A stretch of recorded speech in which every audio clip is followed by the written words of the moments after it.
This is a topic that is very near and dear to my heart.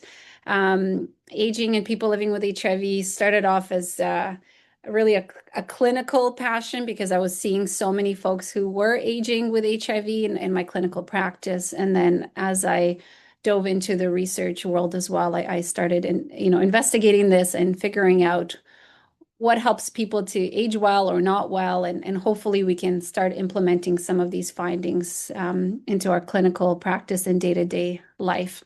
So that's what we'll be talking about today. The objectives from today, again, just in general, to talk about where we've come from to reach the stage when we're here at the end of 2025, talking about HIV and aging and why it's now such an important aspect of care in everybody's lives as we're expecting folks to live into old age. We'll talk a bit about the differences of the challenges people have when they've been living and aging with HIV for a long time versus some of the challenges somebody might have if they're actually being diagnosed in their older age, and some of those differences. And finally, we'll try to touch upon some ideas of what might be contributing to healthy aging, what that means. I'd love to hear from folks as well what it means to them to age well. And I'll be highlighting some of the findings we've had over the last several years from the Change HIV cohort, which is a Canadian cohort of people aging with HIV. So that's what we'll touch upon. And starting off with the graying of the epidemic. So I always love to situate and really try and remember what things were like. This kind of preceded my clinical practice and research days, but in the early days of the epidemic, things looked very different. So we really need to pause and acknowledge that we've come such a far way. In the early days of the epidemic, being diagnosed with HIV was really a life sentence. There was really no expectation that anybody's going to be living into older age. So it would have been very strange to have a talk like this back in those days. And because there were no effective treatments to begin with, infection really resulted in ongoing rapid deterioration of the immune system. There was deaths occurring due to AIDS-defining illnesses and complications of living with HIV/AIDS. And the average age of people who were being diagnosed was quite young, so mid-20s, and people were really not surviving for a long time. So those were the really dark, horrible days of the epidemic. And boy, have we come a long way to the point where we're now seeing what's been referred to as the graying of AIDS. So people being able to really age and live long lives. I say here it's a success story with an asterisk at the end, so we'll get back to it, why it might not be all completely great news. But it really is a success story. This is right now we're observing the first generation of people who are aging with HIV, and those who were able to eventually access the combination antiretroviral therapies as they became available. Those who survived those days are now entering their 50s, 60s, 70s. I have some people in my practice who are in their 90s as well. So it's quite remarkable. We refer to people who've survived this as long-term survivors, because really you had to be a fighter and survive those difficult days. And in addition to that growing population of people who have survived through and aged with HIV, we're also seeing that a large number of people are being diagnosed in their older age. So in Canada, about 1 in 5 new diagnoses is actually in people who are over the age of 50. And with that, we're seeing the life expectancy from about a year that has really, really improved. And we're seeing that for folks who have access to effective combination therapy, HIV is no longer a life-limiting condition. Okay, so that gap that we've seen between somebody being diagnosed with HIV and the general population has continued to shrink. And now somebody newly diagnosed with HIV can expect to live pretty much the same amount of time as somebody who is HIV negative. this is the asterisk. So this is what I wanted to get back to. So although the life expectancy has really improved, the one thing that we've noticed is that those years of additional life are not always spent in good health, and that's a problem. What that means is that people are developing the typical conditions that you might see with aging, like diabetes, high blood pressure, high cholesterol, those types of things. They're developing them earlier than people who are not living with HIV, and in greater amounts. And so, although the gap in life expectancy has shrunk down, and we're not really seeing that anymore between somebody who's HIV negative and somebody who's HIV positive starting treatment with a high CD4 count, the gap in when comorbidities start to develop, those additional medical conditions developing, there's still a substantial gap in between people with and without HIV. And it's not every condition is the same. So we saw that there was some improvement in things like cancer and cardiovascular disease, but other conditions we really have not been able to cut down on how early those conditions are developing.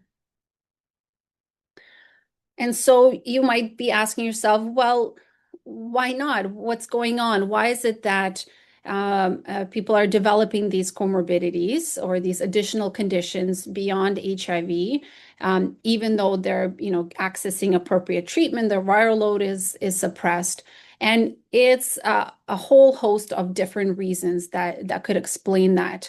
There are certainly host factors, and what that really means is individual level factors that are impacting their health and wellness.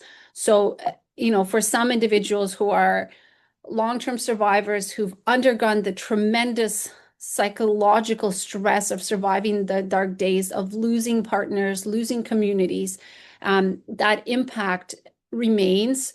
Lifestyle choices that have come about with those stressors, for example, high rates of smoking in the population, can also impact, developing these additional medical conditions. Socioeconomic status can also play a significant role here as well.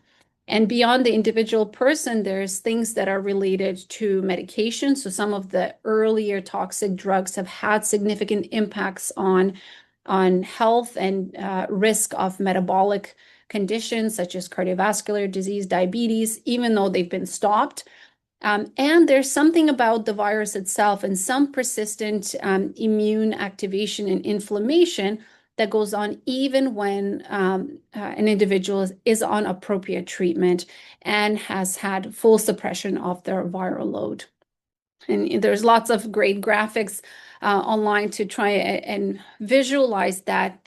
I like this one as it highlights a few of those aspects. So, in combination, the actual reproduction of the virus, some of the toxicities from the medications, some of other infections that come along with HIV infection, the impact of chronic infection on the microbiome and gut health, and the actual immune system. And in combination, creating an inflammatory condition that can then contribute to development of comorbidities such as cardiovascular disease, cancer, kidney disease, and so on. So many different factors, which is good and bad. It might mean that we have lots of things to try and target to prevent this inflammation, but also it means there's so many things that we might need to take into account to really prevent these comorbidities from developing at an early age. And so as we're looking forward from where we've begun, the goals that have been set out by UNAIDS to really try and picture how we're going to support health for people living with HIV. We've been always, starting off with the 90-90-90 goals. Probably a lot of people are familiar with those. And now, 95-95-95, meaning that we want to make sure that 90% of people who have HIV know their status, 90 of those to be on treatment, and 90% of those to be virally suppressed. And now the idea is that we need to go beyond that. So just beyond getting on treatment and suppressing the virus, we really need to be able to support healthy aging, wellness. So the fourth 90 is now, going beyond getting people an effective treatment and making sure that all of those additional years of life that people have are enjoyed in good health. And down here, they're a bit outdated now, the statistics of how we were doing globally. In Canada, we weren't doing too bad, but with the recent changes in policies, we're seeing a drawback on all of these targets. So a bit of a concerning time in the HIV world at this time. Okay, let's think about the clinical consideration then for people aging with HIV. So I'll start off with thinking about the long-term survivors. So these are the individuals who acquired HIV at a younger age and have been living with HIV for a substantial amount of time. So that really contributes to a longer duration of infection, whether or not it was, immediately suppressed or not. For a lot of these individuals, there was really significant immunosuppression in the early days before treatment became effective. And when the immune system is so down, there's expected to be less immune recovery in the long term. So for a lot of folks, they're in that situation where they've really experienced that profound and prolonged immunosuppression. A lot of them were exposed to very toxic early antiretroviral treatments. And those treatments, although now stopped, might have long-lasting impacts on health and wellness. Some side effects related to lipodystrophy, for example, might have contributed to, changes in physical appearance, as well as increasing cardiovascular risk. For some folks, it's peripheral neuropathy, so chronic pain that has resulted from exposure to some of these medications. So that's something to really, really take into account as we're looking after these individuals. Exposure to some ineffective treatments or difficult to tolerate medications, meaning somebody can't actually stay on it on a regular basis because the medication is so hard to take, so hard on the system, has really contributed to a risk of multiple drug resistance. So in these individuals, although we're really trying to get everybody on once a day regimens and simplifying the medications that we're on, for some individuals, that's just not a reality at this time because they've accumulated a number of mutations and drug resistances throughout the years based on these ineffective or difficult to tolerate medications. So for some folks, it means that there's really no great options for treatment. And I just wanted to highlight here that the research is ongoing. There's ongoing efforts to develop newer agents, newer classes of medications that would be options and would facilitate somebody being on a more optimal regimen. So from here, you might see that there's a couple being developed or already available for affecting the entry of the virus into the cells, and a new class which has become quite popular in the last couple of years, lenacapavir, a new class of medications that interferes with the capsid and through that mechanism affects multiple steps in viral replication and maturation. And I really wanted to highlight lenacapavir. It's a medication that has saved me quite a few times, especially with some of my long-term survivors who were on very complicated regimens that were giving them trouble, whether, taking multiple pills in a day or difficult to swallow pills or remember to take pills, especially as people are aging and they're taking so many medications for other conditions. This has been one drug that I wanted to highlight and bring to everybody's attention in case you have not had any experience with it. So this medication was actually evaluated in a clinical trial that looked at heavy treatment experienced adults. So really that population where they have multiple classes of drug resistance. And no matter what combination they were on, they were not not suppressed. And with the introduction of lenacapavir, in addition to an optimized regimen, 82% of those patients were able to achieve and maintain a suppressed viral load. So quite remarkable. And the way that it's administered is also something unique and maybe helpful for older individuals. So there's a bit of an oral lead-in that you take the pill formulation before going forward with your first injection. It's a subcutaneous injection, and it occurs every 6 months.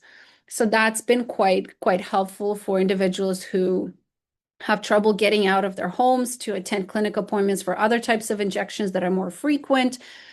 For people who might have trouble remembering to take pills or have no other class options, it's been quite helpful. Currently, to treat HIV with lenacapavir, it's combined with what we call an optimized background therapy, so a combination of one or multiple medications that should be effective for that individual.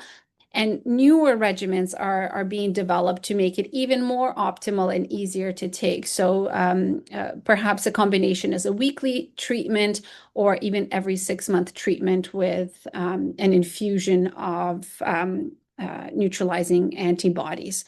So, kind of transforming the way these treatments are being delivered.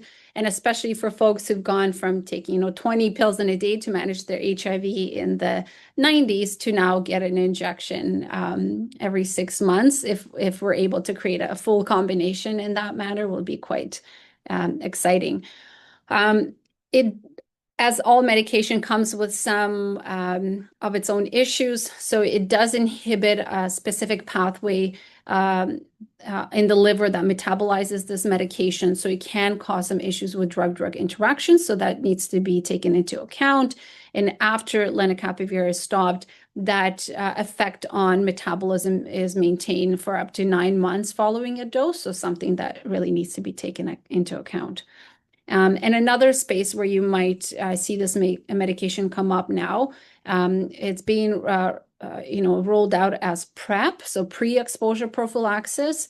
And again, anything that creates more options for people to engage in PrEP and perhaps be a more convenient route of administration for some individuals who would prefer this type of regimen. That's where it's taking shape in terms of where it finds its spot in the market. So that's kind of on the clinical side, the complications that we're focusing on and, trying to find optimal medication treatments. But I must mention the psychosocial implications of somebody who survived as a long-term survivor. Many experience really profound loss through untimely death of their partners, close friends, community members. And those psychosocial impacts have really had a long-lasting impact on people's mental health, social engagement, their wellness overall. And in addition to that, the prevalence of financial concerns is quite substantial. As you can imagine, somebody who was told in their 20s that you have 1 year of life to live, many lost their jobs, took out their life insurance, cashed in benefits. So for them, there was no planning for retirement or living into older age. So now they're finding themselves in a situation where they're not financially prepared for these additional years of life, and that can be very challenging. And the stigma that has really been in addition to everything else that they've experienced. So, there's the HIV-related stigma, racism, homophobia that a lot of folks have experienced.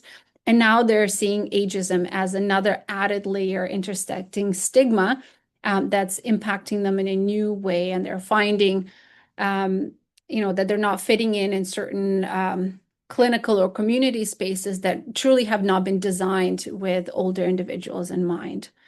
And one major concern that I hear about repeatedly in practice is, what about long-term care, right? So as folks are, have medical complexity, For some, living in long-term care is going to be required, but it's a space where people living with HIV have not really been a part of.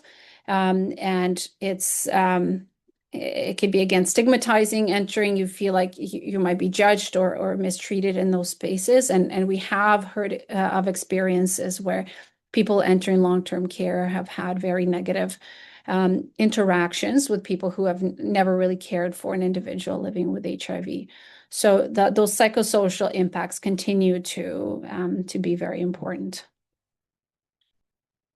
So let's slightly contrast that with HIV diagnosis in older age. As I mentioned, in Canada, 1 in 5 new diagnoses are in people over the age of 50.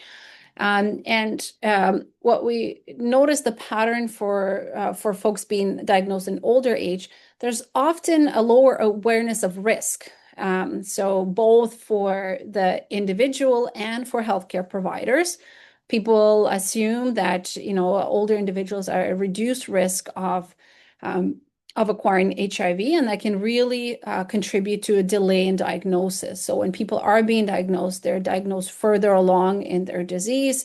When the viral load is very high, their immune system is quite affected, and that can be challenging. And it's kind of interesting that for a lot of women who are being diagnosed in older age, previously, they would if through sexual contact, they would worry about contraception, right? Like preventing pregnancy, which also contributed to reducing risk of acquiring HIV when condoms are being worn, for example. So, a woman going through menopause might say, okay, I'm not a risk of pregnancy anymore, so I don't need condoms. Not recognizing that menopause might actually be a time when acquisition of HIV is increased through pathways related to the hormonal changes happening during menopause.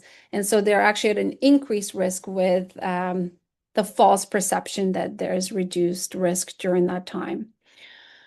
The good news for folks being diagnosed in older age is that they're diagnosed now that we have modern antiretroviral therapy. We can avoid all of those, toxic drugs from back in the day, and there's lots of choices. We'll talk about that. So that's one good part. But a lot of the time we're starting treatment when there's already additional risks present, so other medical conditions. So we need to worry about, choosing the right regimen for that person, so that we're not causing drug-drug interactions or worse effects related to organs that might have some complications already. So the study was just highlighting what I mentioned about the increased risk of diagnosis in with advanced disease. So here we're comparing the percent of people who present with an AIDS-defining illness at the time of diagnosis, divided by age strata. So for folks, as you go up in age, you can see that a higher proportion are actually presenting with an AIDS-defining illness, meaning we're not making timely diagnosis in this population.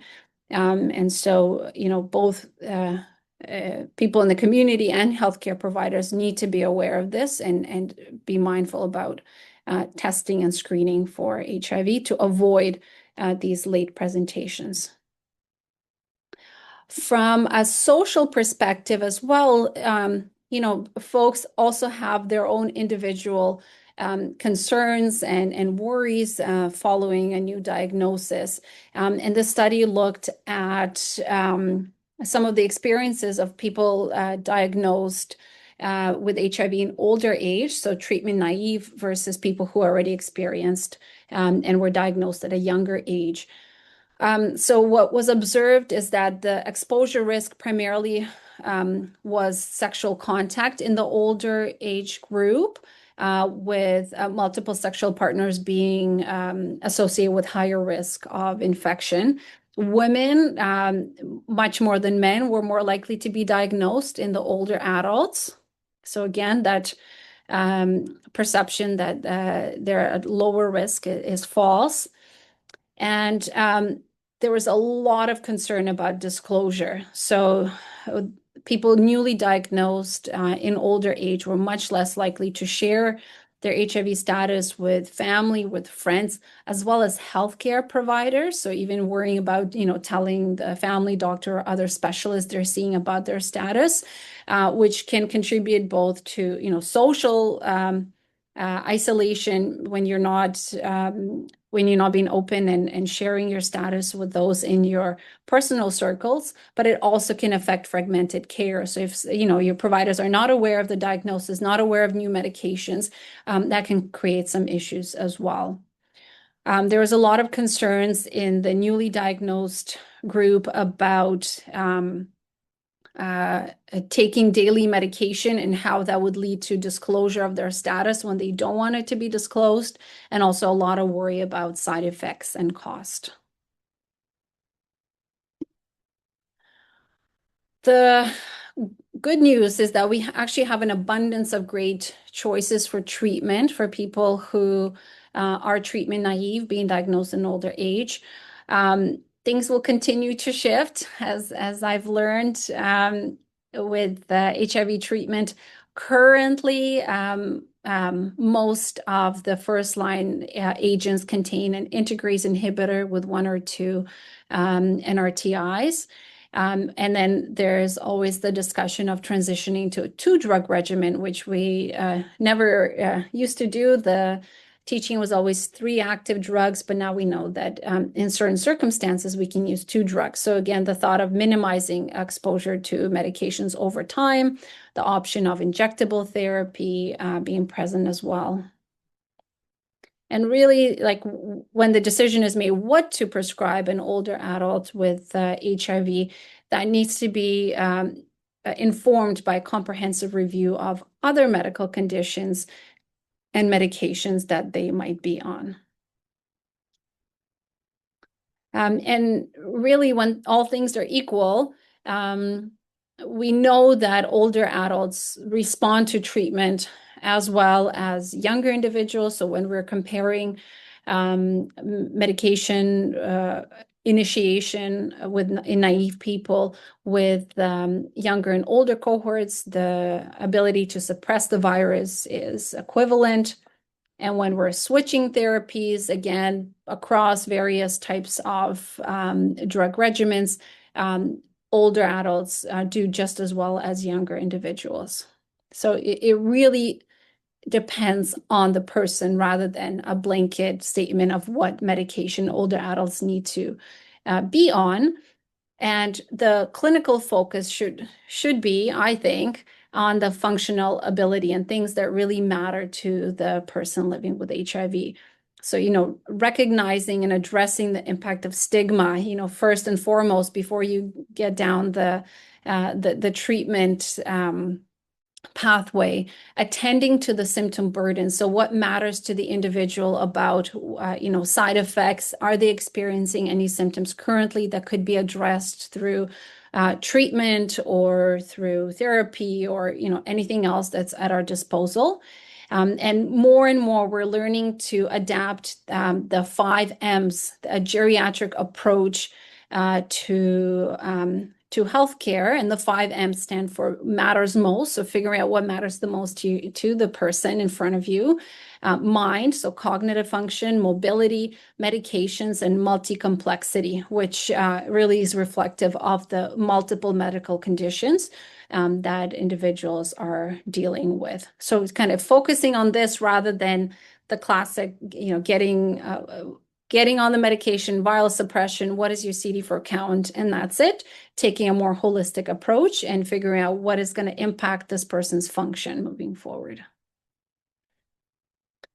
And as we make choices about treatment, it's going to always be a balance between efficacy, side effects. So trying to choose the right regimen for the person. There's different apps and applications where we can check for drug interactions when there's multiple medications on board. And for people, older adults, specifically focusing on things like osteoporosis, cardiometabolic complications and kidney disease is going to be important, and addressing the choice of medication based on their risk of these is important. Okay, so we're going to move on into the final stage, and just being mindful of time. Well, I wanted to really open this up as a conversation for us. I won't go into too much detail about some of the research, but really what I want us all to think about is, what does healthy aging with HIV actually look like? And it might look very different for various folks. What I want to highlight is that healthy aging is not, is not just the absence of other medical conditions. People can have medical conditions, a number of them, and still be healthy and well. What defines healthy aging is, what does the function look like at the end of the day? And it's that functional ability that allows a person to be well as they're aging. So it's not one thing, and it's going to look very different. Understanding the concept of healthy aging is the core question of the Change HIV cohort, Correlates of Healthy Aging in Geriatric HIV. Hopefully some folks on the line are familiar with the study, but it's a Canadian cohort of people living with HIV age 65 and older. Recruitment has now closed. We're going to be closing the final visits by March of this coming year, and we have 552 participants with across 7 clinical sites in Ontario, BC, and Quebec. And the study asks many questions, evaluates many aspects of life to try and really understand what allows some folks to be doing really well as they're aging, but not everyone. And so there's various measures that are done every 18 months. So looking at medical history, socio-demographic factors, some HIV-specific parameters. There's an extensive number of patient-reported outcome measures. So things are really focusing on quality of life, physical function, some objective measures of cognitive function, frailty, and there's also a focus on geriatric syndromes or conditions that tend to occur during as people are aging that don't necessarily fit into a specific medical condition like diabetes, but things would include polypharmacy, frailty, malnutrition, cognitive impairment, things like that. And there's some biological aspects to this as well. So a microbiome sub-study when we're analyzing blood, nasal, and rectal swabs to try and understand, is there some component of inflammation or the microbiome that's impacting healthy aging for folks. The way we structure to measure and compare healthy aging in this population is through this tool called the Rotterdam Healthy Aging Score. So I just put it up here to give you an idea of what's being measured within the score.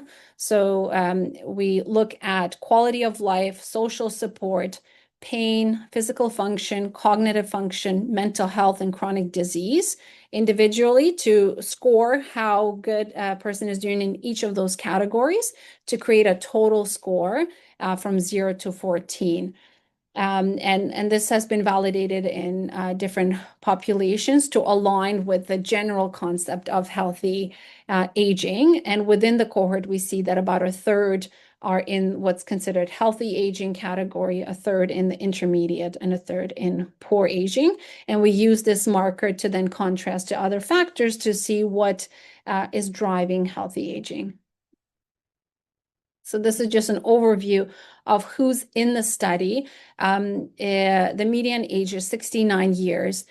Primarily men dominate the demographics of this group. That's really reflective of the clinical practice where the epidemic first developed in men, and now women are catching up. So actually, we started off with very few women, and as recruitment continued, we've picked up more and more women, as women are just catching up in age, in median age compared to men. Majority are self-identified as white, race, or ethnicity. Many are single, so something to be concerned about, and more than half are living on their own. So you can imagine the challenges associated with that, as well as some, impacts of having a low household income.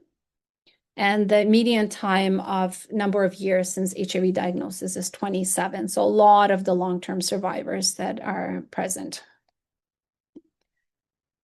The most common conditions, the medical conditions that people have in addition to HIV are high lipids, high blood pressure, history of cancer, diabetes, arthritis, among others. And a vast majority, so more than 3/4 of people have multimorbidity, defined as having 2 additional conditions beyond HIV, and have 3 or more conditions. And we know that having these conditions impacts quality of life. So this analysis really looked at that. And so the more multimorbidity you have, the worse quality of life was. But also things that have come out is social vulnerability, being linked to having a poor quality of life here as well. We also observed a high number of co-occurring geriatric syndromes. So what I mentioned earlier, polypharmacy being the most common geriatric syndrome in this population. So half of people in the cohort take 5 or more medications in addition to their HIV medication. So you can imagine that. And we see that the onset of these geriatric syndromes tends to be earlier. And having geriatric syndromes, in fact, multiple syndromes, really leads to increased morbidity and mortality and a lower quality of life. We looked at some specific geriatric syndromes as well, so frailty being one, and found that, again, social frailty, so not being in a relationship, having a high degree of loneliness, predicted people being physically frail. This was an analysis we looked at polypharmacy and the impacts of that, and saw a correlation with frailty and a correlation with falls. So especially medications that have high degree of sedation as a side effect predispose people to having those complications. And many people are taking medications that are considered inappropriate for older adults, or unnecessary medications that were detected in nearly half of the population. So a big, role for deprescribing and trying to pull off some of these medications that people are taking, but are not really doing them any good or benefit. We looked at cognitive impairment, and again, I'm going to highlight the social impact. What we noticed, older age was associated with cognitive impairment, but beyond that, it was really having lack of social support that was associated with higher risk of cognitive changes, which is quite concerning because people with cognitive impairment would benefit the most from having those social supports. And they're the ones that are reporting the most isolation from their social circles. And it wasn't their gender or race or how long they've been living with HIV that impacted this. So again, the social aspect of aging has really come out strongly across multiple analyses. I'll just briefly touch on the microbiome. That was another piece that we looked at, and to compare how does the microbiome health predict the overall healthy aging. And the bottom line is that we didn't see an association. So having more, preferred or healthier gut microbiome was not associated with healthy aging in this population.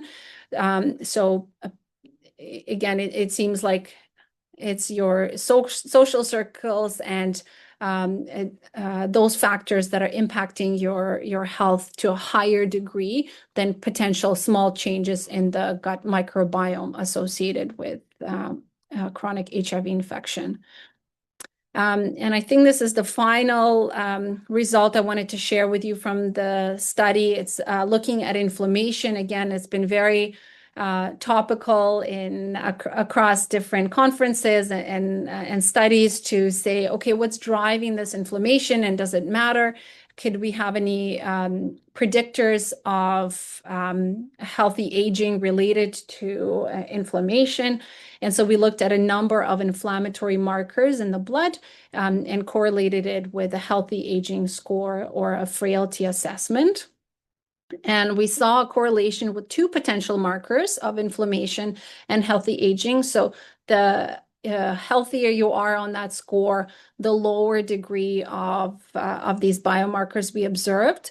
So, the clinical implication is to be determined, but we might be getting to a point where there's going to be a blood test that you can do and say, okay, this really predicts somebody aging well or not. And if they're not aging well, then okay, what are going to be the interventions that we can do to potentially affect the inflammation and their overall wellness? So that's kind of hot off the press in terms of the analysis we're doing. So really, what is the way forward now? So I talked a lot about the different correlations with healthy aging, the different aspects of care that we have in terms of treating and caring for people aging with HIV. I think the main takeaways is we really need to go beyond the viral suppression and CD4 count to address the high amount of comorbidities and geriatric syndromes that we're observing here, because those factors clearly correlate with quality of life. It's going to take probably more than some kind of medication to improve that. And we see that there's an ongoing need for a multidisciplinary approach. So in the clinic with pharmacy, social work, nursing, and then beyond outside the clinic walls, and trying to bring together the geriatric care and all of that experience with HIV care. And we newly have a geriatrician who works in our immunodeficiency clinic, who is currently co-designing, a model for geriatric clinic within the HIV space that hopefully will inform development of similar programs across the country. And this has direct input from those living with HIV in deciding what's important in that care package.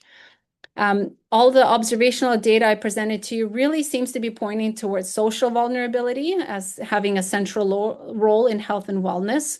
And so interventions that can affect that social isolation and perhaps some of the pieces like polypharmacy inflammation might really help us modify the trajectory of health and aging in this population.